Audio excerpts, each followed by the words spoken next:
So my computer's working. Who was here in the first block? Okay, so we had a few problems with technology, and so I'm glad everything's working now. So this topic today, I think they've given me some liberty to have a little bit of fun with this topic, and so this is going to be helpful if you're in therapy. If you're not in therapy, it might scare you away from therapy. It might make you think, oh, therapy's a good idea. But whatever it is, we're going to talk about things that your counselor or your therapist would like you to know. But that implies something. It implies that it may not be the kind of things we tell you. So we could say the things we want you to know but won't say, right?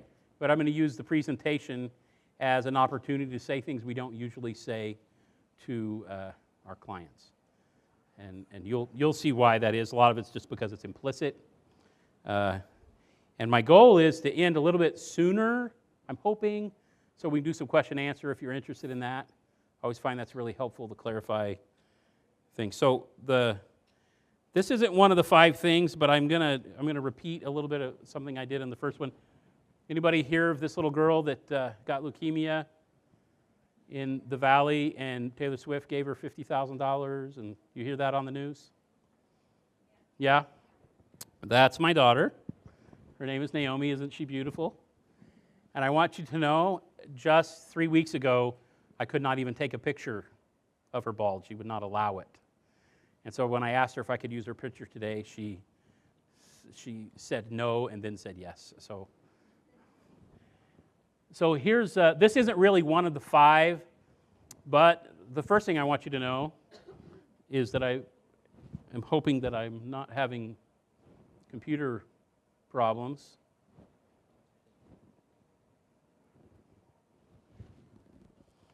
Whoa.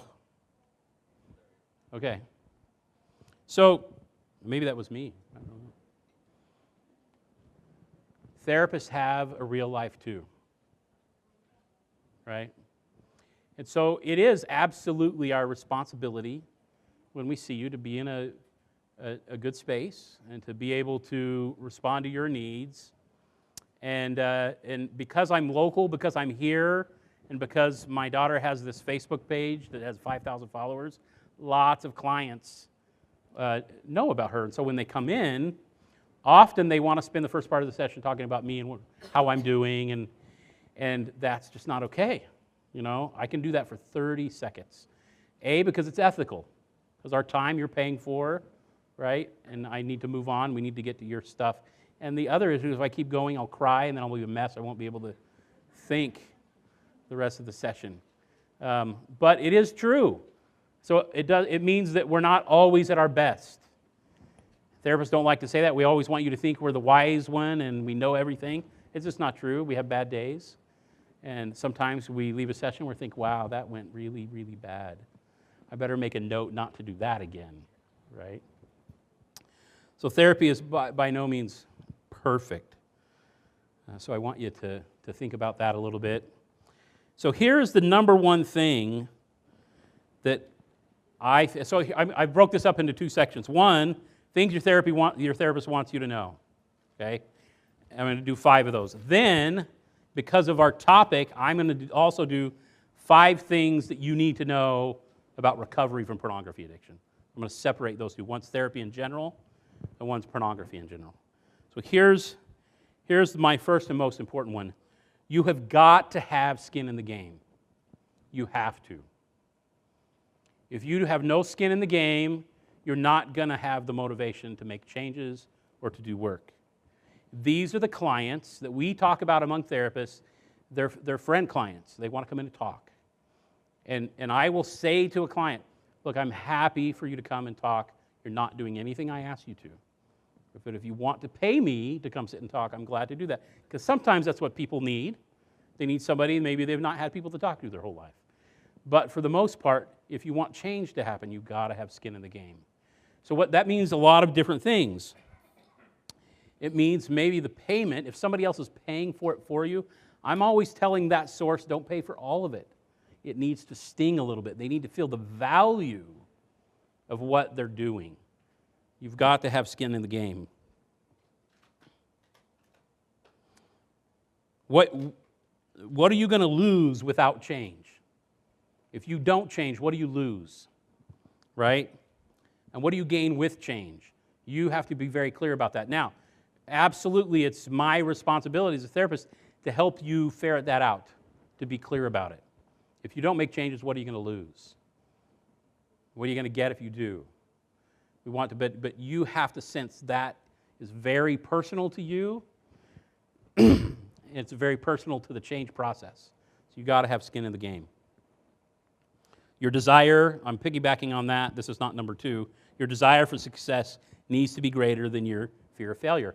Now, we know that that's not always the case when you start, because there's these stages of change that we understand and we want to be helpful. And sometimes our goal, for example, when somebody's in this stage we call pre-contemplation, they're thinking about change, or they're in therapy before they've really decided they want to, then we only have one job. And we try to make it look like it's different every time, but that one job is what you're doing getting you what you want. And we keep repeating that in different words until you get out of pre-contemplation, and until you get into a place where you can sense that you have skin in the game. So, number 1, you got to have skin in the game if you want change to happen. Pay for it. Pay for part of it. Let it sting. Take the time off work that you need. It's got to feel. You got to feel it. This is the most frequent scenario where this is problematic is when a parent brings a child to therapy and the child is like this, and he's looking at me like, this guy can't help me. He doesn't even have a neck. He needs help, and I'm telling the parent, look, I'm glad to be helpful. What's the problem? Yes. And I tell the parent, do not bring him back unless he wants to come back. Because the research is very clear. When somebody does therapy against their will, we do harm. We hurt them because we strengthen their defense mechanisms. They come in defensive, they stay defensive, and the battle, even though it may not feel like a battle, helps strengthen their defense mechanisms. So we do harm when you don't have skin in the game. So that is number 1. Number 2. Number 2 is that stress is a major indicator in all mental health conditions. The director of Harvard Psychiatric Department 3 or 4 years ago said this, that stress is the trigger that turns on and or accelerates all mental health issues. And he's totally right. So we could take pornography addiction, we could take depression, we take anxiety. We're looking for what are the stressors that turns this on. Because look, anxiousness is an adaptive emotion, right? We need it. So it's not about eliminating anxiousness, it's about what stressors is making anxiety so dysregulated. What's happening? And so therapists won't always say this, right? Because we're looking. But my goal today also to help you not need therapy if you don't need it. Be really clear. What stressors are causing the problems that you notice? If you're religious, this idea that God is no respecter of persons, stress is no respecter of persons. It affects everybody. And I have a kind of a crude metaphor for how stress affects us. Have you ever come home at night and the porch light isn't on and you've got to get your key in the hole with no light and you're like feeling it, you're like, okay, I got this, there it is, and you line it up and you got it, right? It's doable, it takes a little bit of concentration, but if you have to pee, you're not getting in that hole, it's not going to happen. Your hand's shaking, you're dancing, So this we don't often think just about this basic physiologic stressors, but it's very, very real. Very real. I'm often, before I will ask people about emotional stressors, I'll ask them about their blood sugar, right? Because this is in our culture, in our society, blood sugar levels, a lot of people are diabetic, and a lot of people are and don't know it, and we get super grumpy. We get super stressed when our blood sugar's low. So there's a lot of stressors. And so everybody can get in between a rock and a hard place, and we don't experience it as a rock and a hard place. We experience it as a personal failing. So this is what stress does. We mistake, because of stress, we will mistake difficult situations as our weakness. Let's take pornography, for example. You heard Clay talk about the damage to the brain. I talked about novelty and supernormal stimulant. These are the things that create changes in the brain in addiction. And so addiction, for example, changes the mindset. An individual that has an addiction thinks, I'm a bad person trying to do good things. This is what they do. This is what the shame does to them. But the truth is that they're the good person doing hard things. They didn't ask to be an addict. They didn't ask to be exposed to pornography when they were 8 years old. That was not, I have a case where at 8 years old, the uncle drives up to the boy's farm and says, hey, I'm moving away. I left a present for you up in the barn. And what's up in the barn? A box the size of a suitcase full of pornography. Present to his nephew. He didn't ask for that. Well, what did he do as soon as he looked? We know what happened. Clay described it. I describe it. We know what happened. And he became a porn addict. He did not ask for that. So over time, what he believes is, I'm this bad person. But it's hard for him to recognize that as a stressor. I'm a good person doing hard things, because it is a hard thing to change. I'm tempted to create conversation, and I'm curious if anybody can give me an example of when you experienced the stressor or a difficult thing and you mistook it for personal failing. Any examples? Yes? Trying to fix the drive belt on a moped. Aha, very good. And you're thinking, why can't I get this right? Right? And it has nothing to do with your personal anything, right? It's just about not having the right knowledge or the right tool or tools. Got it. Any other example of that? I don't want a commentary. I just want a quick example. Yes? What's that? Losing your job, right? Absolutely. What a major stressor that we instantly turn into what's wrong with me, right? And it's absolutely the stressor that we all experience, those kinds of things. Yeah? When our kids do something wrong, we think we're bad parents. Oh. We're like, we're failing. We don't know what we're doing. Yeah, that was a birthday present right there. That's the best one, because that's what happens. And I'm always telling parents, I'm always telling them, I like that you're blaming yourself. I want to help you stop, but it's a sign that you're a good parent, because all good parents blame themselves. The bad parents are like, well, that's not my kid. He got that from your side of the family. That's what we do. But there's a song, It's Your Father's DNA. Is that a song or a commercial? And that's what all my kids say when something bad happens. My wife's like, it's your father's DNA, from that commercial. So great examples. So remember, what was number one? Skin in the game. And what's number two?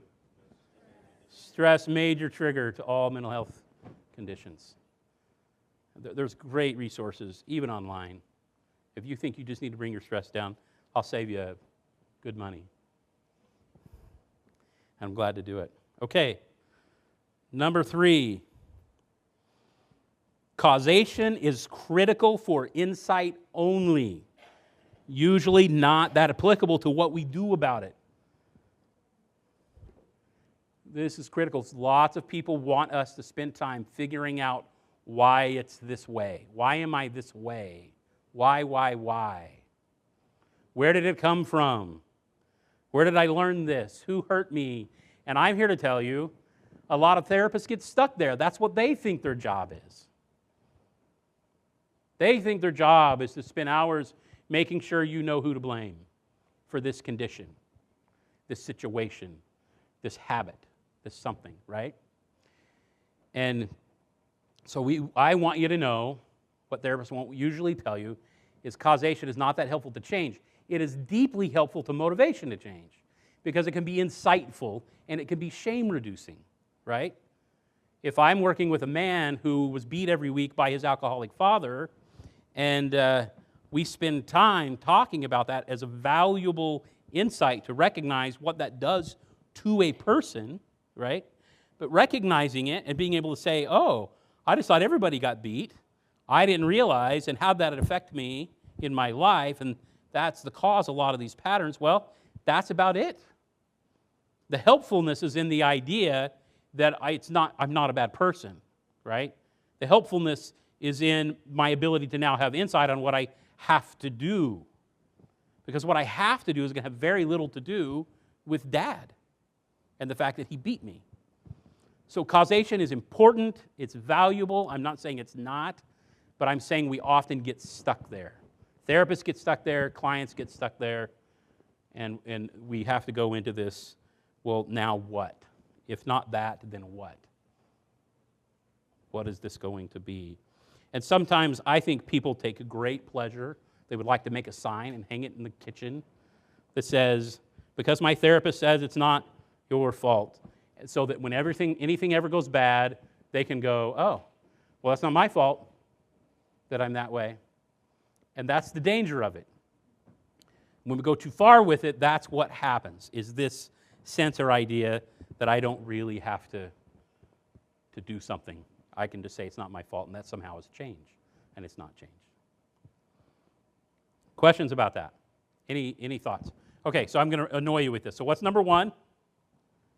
Skin of the game. What's number two? Stress causes every problem almost. And what's number three? Yeah, I wondered how you were going to do that. Causation isn't as important as people think.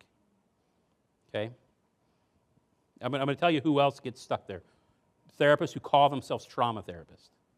Now, I want you to know that I would call myself that sometimes. But if I identify myself primarily as a trauma therapist, it means I'm going to spend almost all of my time helping you deal with the stuff that caused your problems. And that there's a place for that, but it is not the full package of therapy. It is not that. We have to move on to resilience. Okay. Number 4. Okay, really hoping the audio works here. How well we connect with you can have more to do with you getting better than what we do. Most therapists won't tell you this, but the research is really very clear. So let's watch this clip. And that's why yellow makes me sad, I think. That's interesting. You know what makes me sad? You do! Maybe we should chug on over to Mamby-Pamby land where maybe we can find some self-confidence for you, you jackwagon! Tissue? Cry, baby. I love that commercial. Because I'll tell you, that's exactly what I want to do when I'm hungry in a session. Is I want to, no, I'm kidding. I'm kidding. I don't ever want to do that. But that's, you see, his ability to connect with his client is non-existent, correct? And so we have, the research is saying this very interesting thing. They're saying that our implicit ability to connect with you emotionally will have more to do with positive outcome than what we do. It's not saying that what we do isn't important. But here's the premise. Here's what it means. If you go to a therapist and you don't feel connected to them, you don't feel like he gets you, that's enough to quit going, even if he might be doing the right thing, because you're not going to get much out of it if you're constantly sensing disconnection. And so therapists who can connect with you and develop rapport and also knows what to do, you're going to get a lot of help from that.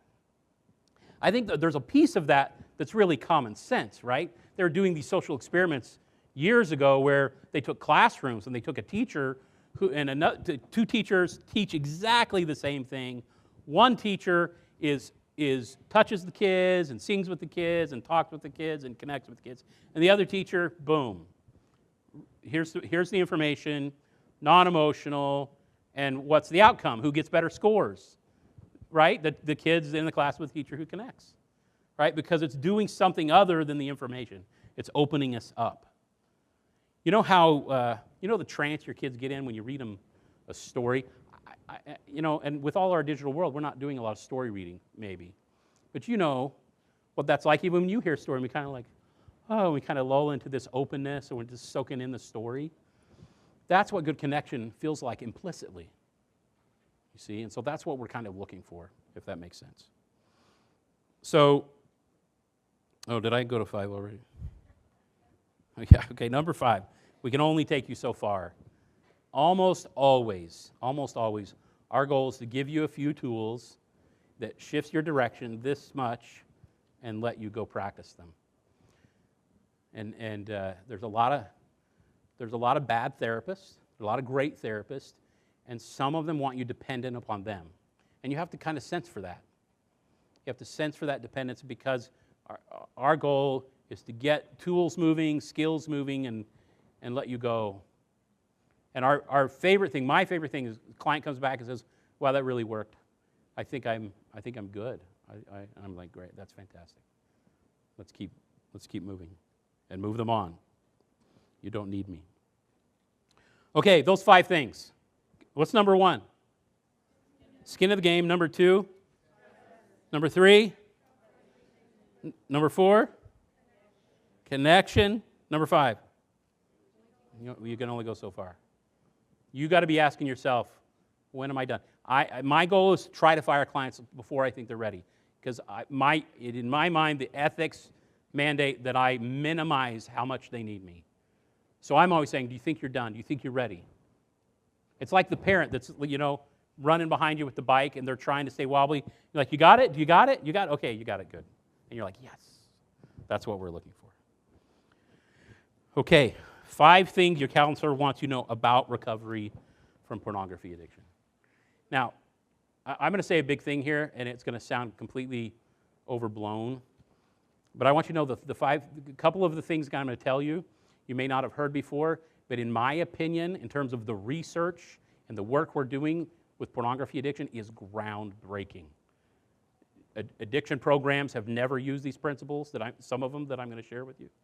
And the research is so powerful that it is having an immediate effect on treatment programs that use some of these principles. So here's the first one. Number 1, attachment to other regulates the emotion that drives addiction. Now, we've done this in the past implicitly, like get a support group, talk to people, but that's all about working out your problem. What we didn't realize, and the research is saying, is just my connection to other people in general is in my brain. It is what will regulate the emotion that makes me feel anxious, stressed, tension, that gets me into that spot of acting out where I feel like I'm going to come out of my skin unless I act out. That actual moment can be regulated by our relationships with others. And in fact, the addiction itself, especially porn addiction, is a disease of disconnection. It has altered the part of the brain that is designed to use relationships for that purpose. So when individuals recognize that, I'm feeling triggered or tense, what I need is to connect with others right now, they get sober. They get healthy. It starts to change. But you see, the addiction has damaged that part of the brain, and they literally feel a strong desire to not to do it, to isolate, because they've been soothing themselves by reaching in instead of reaching out.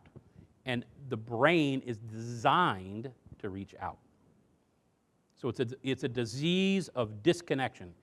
As opposed to what? As opposed to a willpower problem, as opposed to a sex problem.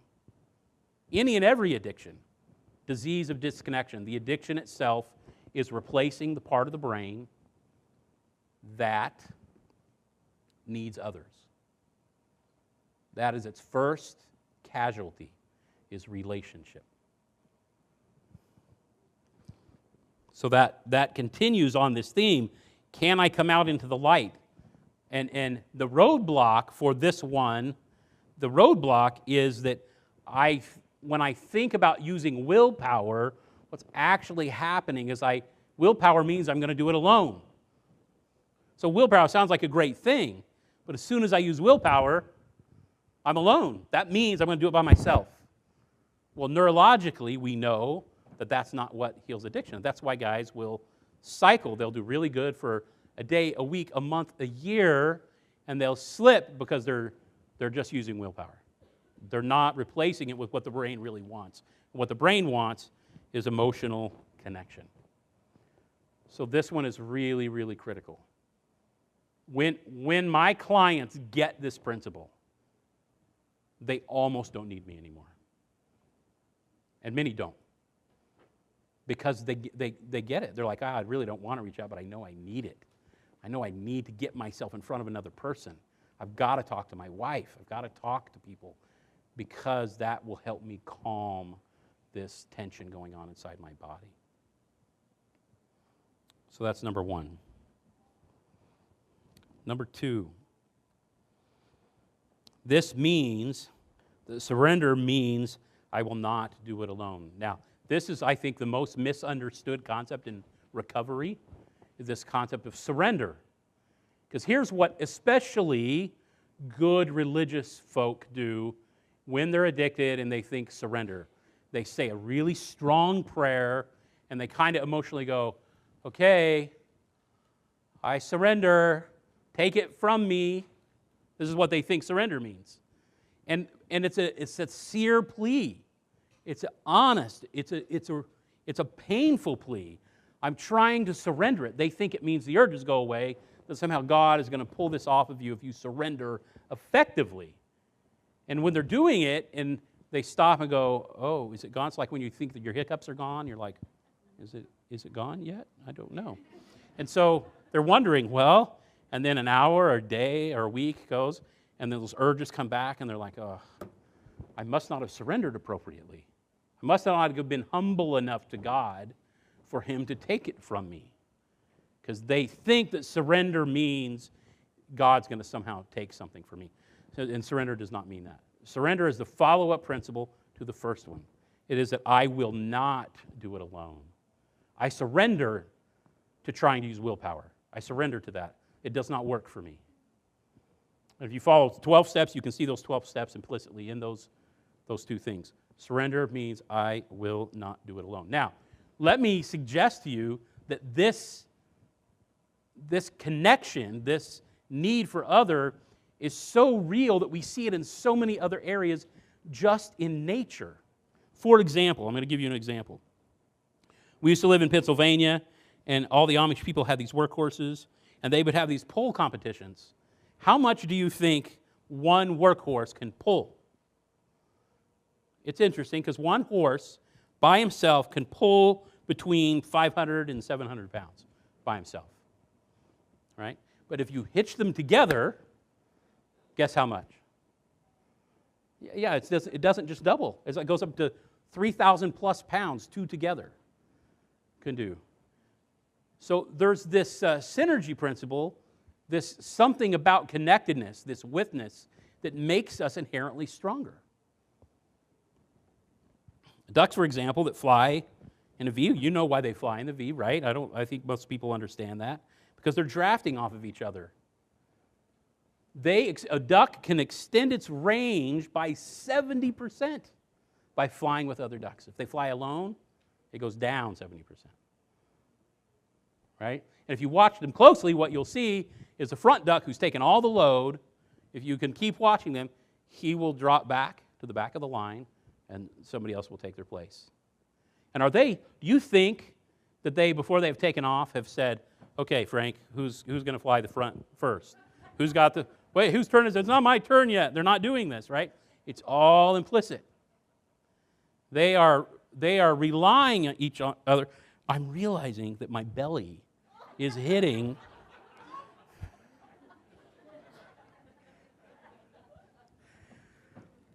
That's stress, not a personal failing.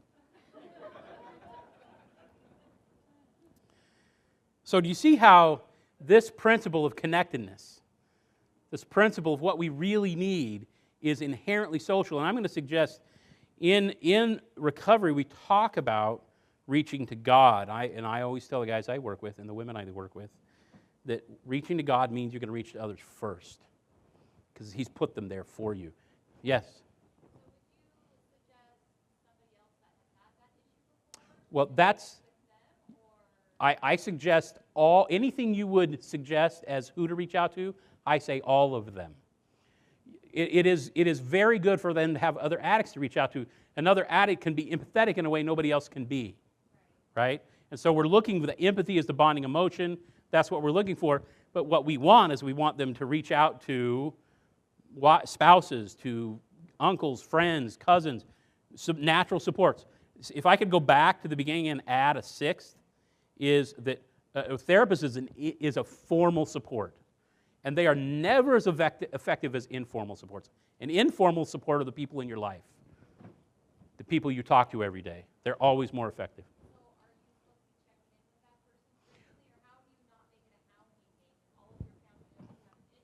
Okay, so her question is, should I be checking in with these people? So what you're talking about there is the mechanics of recovery.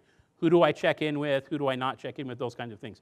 And I'm backing up before that. I'm not that far. I'm just saying the neurological principle here is I have to get outside of my head in my addiction. I got to get connected to others.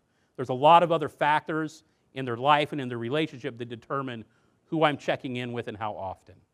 So I'm not really going that far. But I understand, though, that if I'm reaching out and I'm saying, you're hearing Dan Oaks say these things, well, how do I do that? What does it look like? I get that. I'm just not going that far today. But it means I got to get outside of my head. If you've ever heard of a book called The Waterfall Effect, great book that talks about this specific thing, why we need others because of the neurology and what's happening in our brain. But getting outside of myself, getting honest, getting open, and connecting to others. And that those relationships, whether it's a structured recovery relationship, whether it's my relationship with my wife or my kids, that's where I need to be going to regulate the emotion that causes the addiction. Because that's what it's looking for, is connection. Make no mistake, I'll add this point. Pat Carnes, who is the foremost researcher on sexual addiction, has said that the number one principle that most correlates with long-term sobriety is repair of the primary relationship.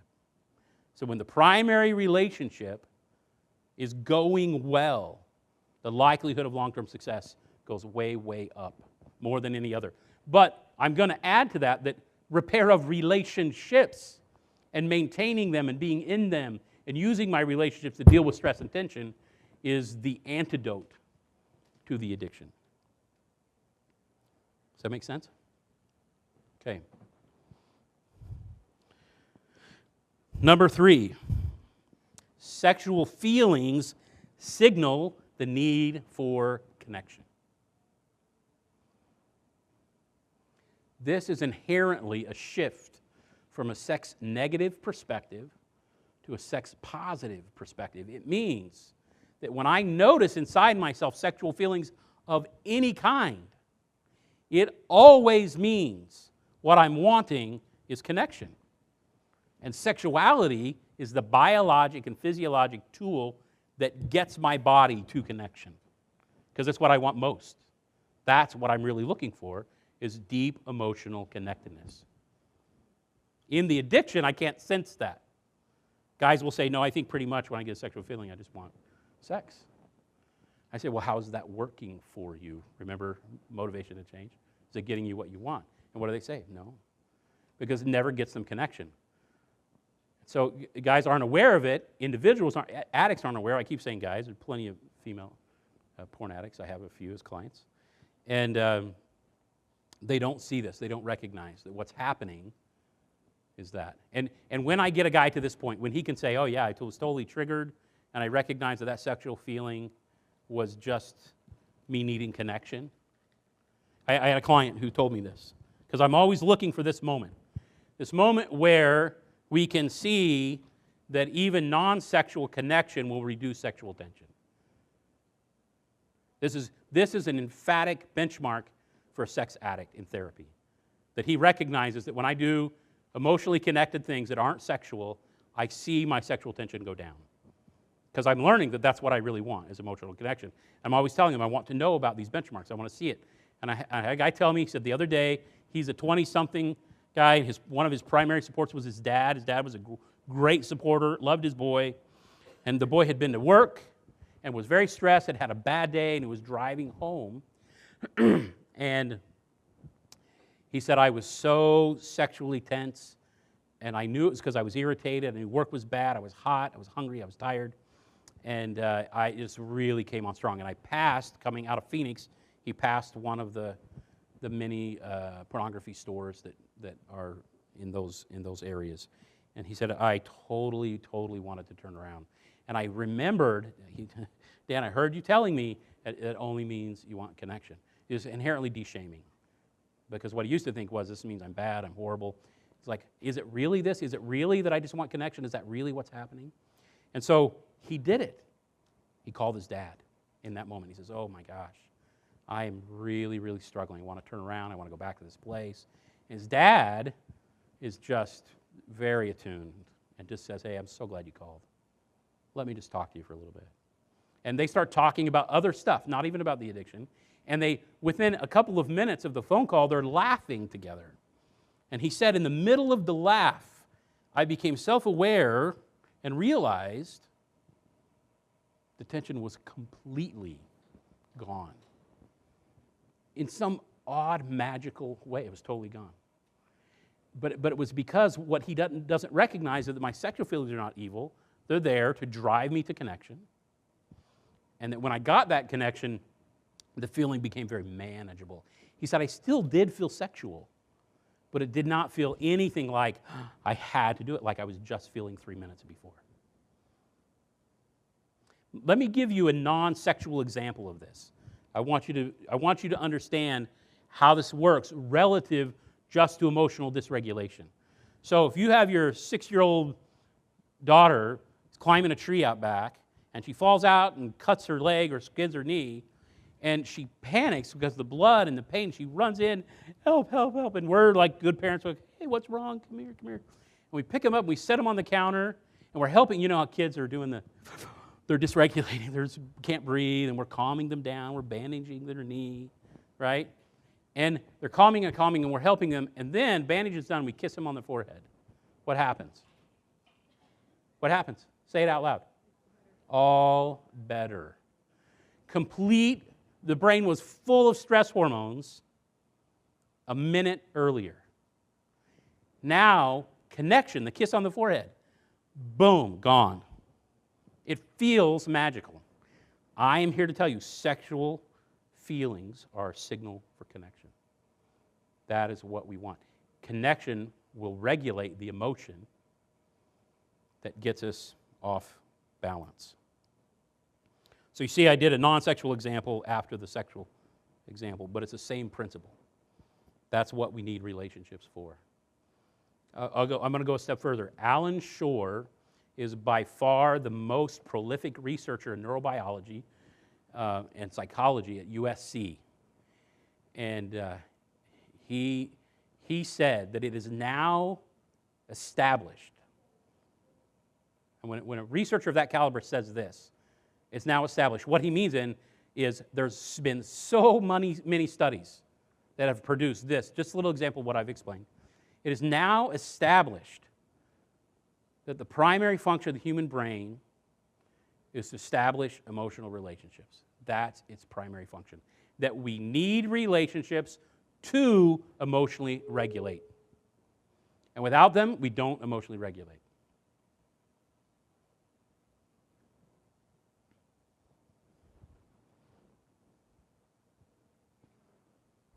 Number 4, this is less fantastic, but very much necessary. You have to do something about access to porn. You have to. Willpower is the least effective approach. Here's why I say this. I am consistently dealing with individuals who relapse because they will not limit their access. They will say things to me like, well, when I want it, I'm going to find it, so it doesn't matter. But it means they don't do the hard work that is required the way an alcoholic does, the way an alcoholic says, I can't be around it, I can't hang out with those friends anymore, and I can't have it in the fridge. I can't be with people who drink because I will drink. It is no different. The only difference is that our culture has this the digital world so infiltrated into our culture, the idea that I'm not going to have a smartphone is going to embarrass me. What if somebody asks me to look something up and I tell them I've only got a flip phone? Boy, that's going to tell them right there. I'm like, I don't care. You can't have that on you. It's not going to work.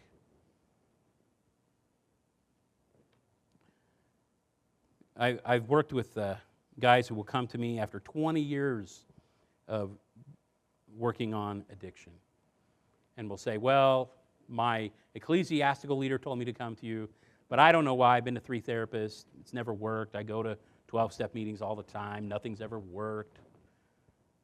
And so what do you think my first question? A, I know they've not learned to connect because they're still acting out, and I got to get there. But I say to them, what do you do about access? Oh, that doesn't work. I'm not going to do that because I've tried that, and then I just go find it again. So they spent 20 years trying to fight recovery with pornography in their pocket, on their laptop. It's not going to work. With what we understand about porn and the intensity it pulls us, you have to address those kinds of issues. That's why we tell parents, you've got to filter. It's not about letting your kids get into it and managing it. I just read from a liberal source, psychological source, they're talking about, because I'm often reading these articles about what to do about pornography from sources that don't believe in managing it. And their approach was, give them a block of time to look at porn every day so that it doesn't interfere with their homework or these kind. You want to regulate it. But it discounts completely what the neurological research is telling us about the damage it does to the brain.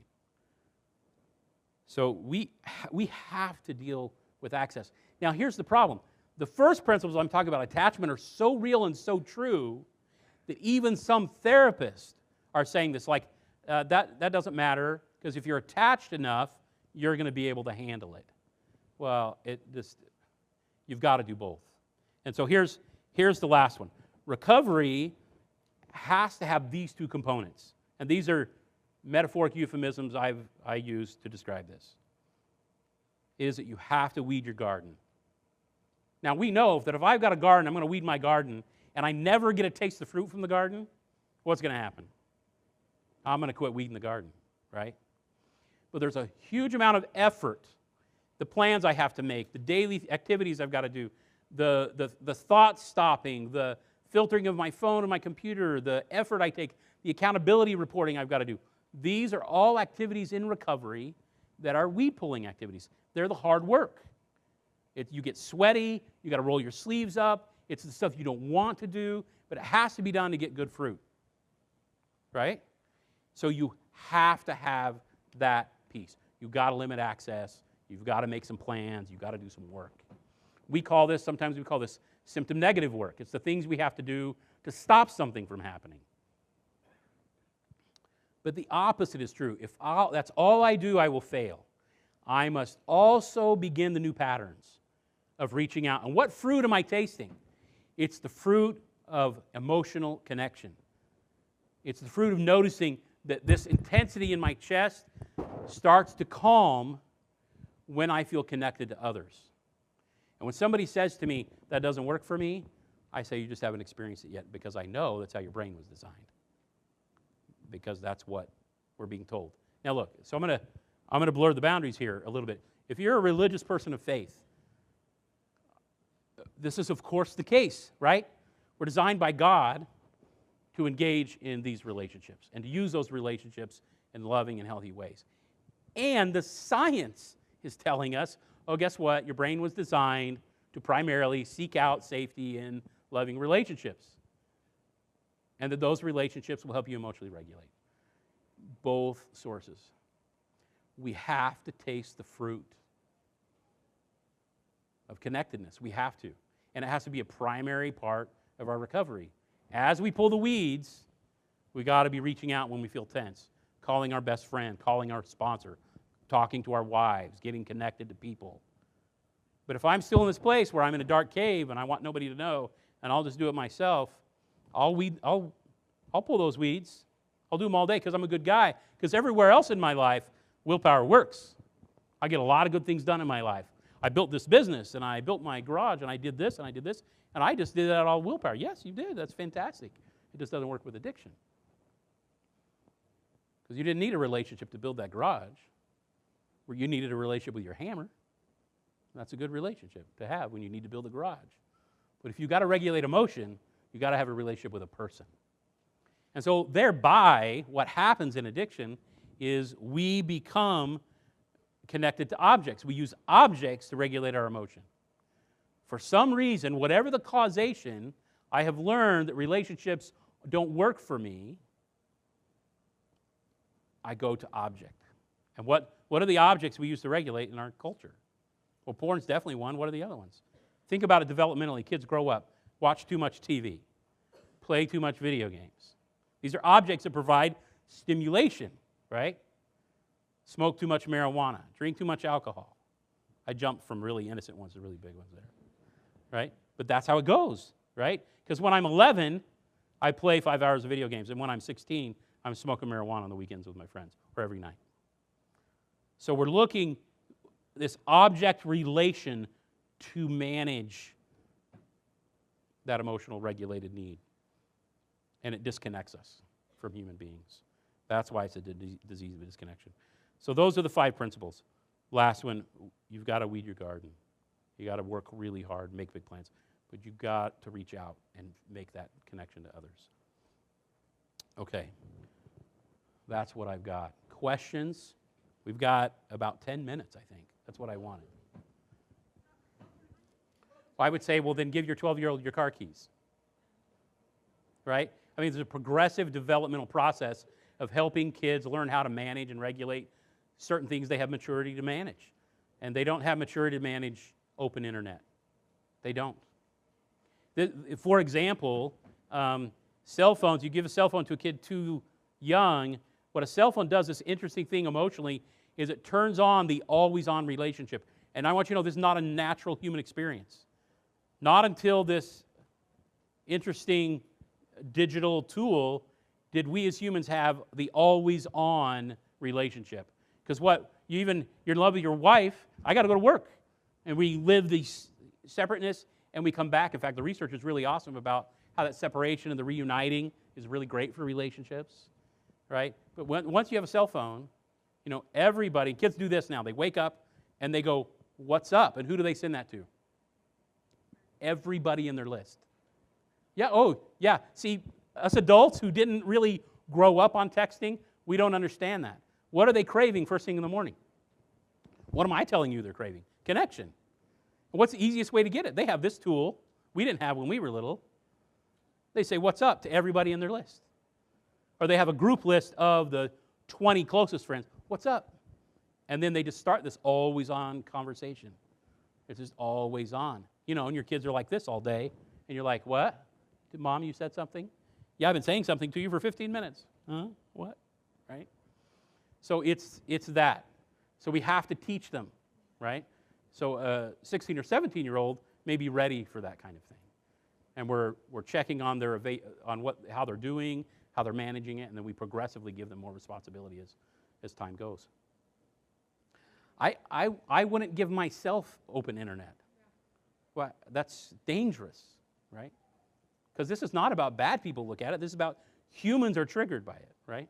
We have to be super, super careful. Does that answer your question? Any other question? Yes. So the irony is that you stay, so I'm going to say this and see if this sounds backwards to you. You have to stay in that relationship with them at that point. That means for me to be in the relationship, I have to be empathetic about their pain they're in with me. I have to say, wow, I totally understand why you would feel that way about me, and I respect that. So now I'm in a healthy relationship with them because I'm giving them respect and empathy. And they're in a place where maybe I've hurt them or done something wrong to them, and they're not ready for that, and I have to respect it. And so I stay in a connected place and say things like, well, if there's anything ever I can do, I would sure like to know. And if not, I respect that I've hurt you or I've wronged you and that but see, I'm in this emotional connected place, and I may not get from them what I'm looking for. And that's totally up to them, right? And if that's your only place, then your goal is to come back, respect that, and continue to develop other relationships in your life. And maybe over time, it might heal. But I stay in a relationship of empathy with them. That's how we stay connected when somebody doesn't want to be connected, because we understand why and we're empathetic in the process. Well, that's the opposite of your first scenario. Your first scenario was they don't want it, and now they're forcing it on you. Yeah. Well, in those situations, you've got to have healthy boundaries. You've got to be able to say what you're feeling about what feels forced about it. You have to identify the forced part if you're wanting that relationship. Sometimes we have to identify people that aren't safe, and we have to create boundaries, and we can't have relationships with them. But we can feel sad about it. That's how we stay congruent emotionally. We're sad about that loss, right? And there's so much there. I mean, we could talk forever about that. Yeah. The question is, what do you say to a 14-year-old that says, you don't trust me? Well, remember, you're smarter than the 14-year-old. And you're more emotionally regulated. So what you say are things like, remember empathy. I totally understand why you would feel that way, but I understand this a little bit better than you. And this isn't me not trusting you, it's me protecting you. And so that may be hard for you to see, but I'm going to keep protecting you. And maybe someday, you'll recognize that. And then you do whatever you're going to do. So people will think, because I try to help parents to talk really softly with their kids, but I don't want you to lose any of your firmness, not 1 ounce. Say, no, I'm sorry, we're not going to do that. I'm so sorry that you think I don't trust you. It's not about not trusting you. There's things you don't understand that I do understand. You don't understand the power of pornography. You don't understand the power of our digital tsunami that's flooding our planet, and I do. And so they're going to be mad, they're going to stomp, and they're huff and walk off, and you're going to be okay with that. You're going to let them fuss a little bit, but you're going to stay firm. Yeah, but you trick them because you don't sound like the mean parent. You sound like you just gave them Rocky Road ice cream. And they're all confused. They're like, did she just tell me no? Why do I feel loved? I don't understand. Because your teenager's looking for a little bit of a battle. You're not going to give them to. You're not going to get sucked into that power trap a little bit. But it's because you love them. You know that they're trying to individuate, a little bit. And that's okay. Don't be afraid of that. I just talked with the dad the other day, and in the whole session, the dad's just downing everything the kid says. Blah, blah, this, and da, da, da. And the kid is this really hyperactive kid. He's got 1,000 thoughts. And so I have the kid go out, and I'm like, Dad, really, you're really on him. He's like, the kid wears me out. He's just constantly saying this and saying this and saying this. And I said, Dad, I want you to imagine that you got a garbage can right here. And every time he starts, because he just goes on and on about this silly stuff, you just let it all go in the garbage. And you just got to go, yeah, really, yeah, yes. And even move your hand, like put it, yeah, yeah. And his face, the dad's face went, I think I could do that. Like, yeah, because most of what he said doesn't matter, but he needs to know you hear him. He's talking and talking. What does a kid need that talks all the time? Right? He needs some attention. Right? And that need goes up if Dad's downing everything he says. He's going to say more and more because he's trying to get something going. He's trying to get connection going, but he doesn't realize it. Okay. Look, thank you so much for coming. We're really grateful. I hope this was helpful in some way.